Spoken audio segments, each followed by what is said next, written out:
তো রাসূল সাল্লাল্লাহু আলাইহি ওয়াসাল্লাম বলেছেন জুমার দিনে 12টা ঘন্টা আছে, তার মধ্যে একটা ঘন্টা আল্লাহ তাআলার কাছে অত্যন্ত দামি। এই 12 ঘন্টার মধ্যে এক ঘন্টা কি আল্লাহর কাছে অত্যন্ত দামি, আর সেই ঘন্টাটা হচ্ছে আসর থেকে মাগরিব পর্যন্ত। সুবহানাল্লাহ।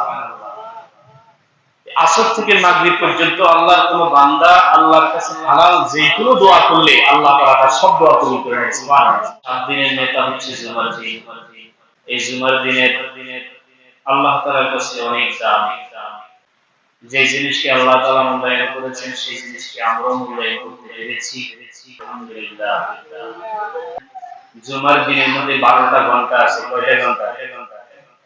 তাহলে কি অন্য দিন 12 ঘন্টা নাই? অন্য দিনও 12 ঘন্টা। মানে দিন 12 ঘন্টা, রাত 12 ঘন্টা। কথাই বুঝছেন? কখনো কখনো 1 ঘন্টা এদিক সেদিক হয়। শীতকালে রাত বড় হয়, গরমকালে দিন বড় হয়। 1 ঘন্টা এদিক সেদিক হয়, তবে দিন অর্ধেক, রাত অর্ধেক। তার মানে দিন 12 ঘন্টা, রাতও 12 ঘন্টা।